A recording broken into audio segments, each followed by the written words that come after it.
Hi, my name is Anne Tolman and I'm a white settler Canadian. My ancestors are primarily from the Ukraine and from Norway. Growing up, I remember very little about learning about Indigenous peoples and about treaties. I remember learning a little bit because I remember having to learn the names, but it definitely was when I was younger because I don't remember much, to be honest, at all. I understand that treaties are a promise, a fair agreement between parties. I had heard of treaties assuming they were just that, fair agreements between two. However, my learnings in this class taught me that what was promised for the Indigenous peoples was rarely upkept, and that they were often just told by the Europeans what they were going to do for them. My ancestors and other Europeans did not honor the treaty, and I know that I will do my part for the reconciliation and restitution. By taking these classes and learning, I'm realizing how Indigenous culture is all around me. I will make a greater effort to learn more about it and then use that knowledge in my classroom. I will bring elders in to speak. I will use different art and music in my classroom, both for students to observe and then for them to create as well, take them on significant Indigenous location field trips, etc. So when we were first told about the final project, my first thought when thinking of my connection to treaty was thinking of like empathy, of learning about somebody else, of putting myself in somebody else's shoes. I had planned to find a pair of plain white shoes, like sneakers.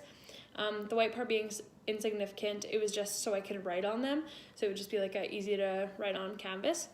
But then kind of with all this coronavirus stuff, I didn't want to leave my house for that. So I decided to use one of my other favorite outlets, and I like baked a pair of shoes.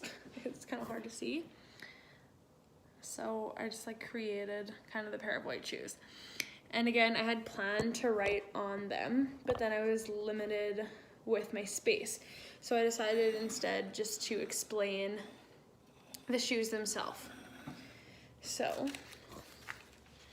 one shoe represents me and encompasses my journey this semester on increasing my knowledge and understanding of treaty and Indigenous peoples. My knowledge was brief going in, but now I feel as though I have a lot to take into my life and the lives of my future students. The shoes hold a small amount of understanding I had before this class, as well as my new understanding coming out of it. How treaties are formed, the history of treaties, and how they have not been fair agreements. The deeper knowledge about residential schools and the Europeans' attempt to eliminate the Indigenous cultures, the meaning behind names, the significance of a land acknowledgement, the impact of the belief of numerous myths, etc.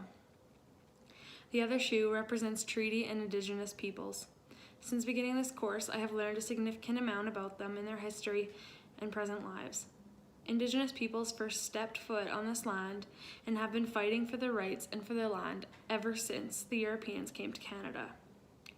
As my connection to treaty, I have shown the laces of the two shoes tied together. As a white settler Canadian, I will continue to learn about Indigenous cultures. I will encourage my Indigenous students to be strong in who they are and to do all they want in this world. I will teach all of my students about the important history. I will do my part in reconciliation and continue to fight for equal rights for all people.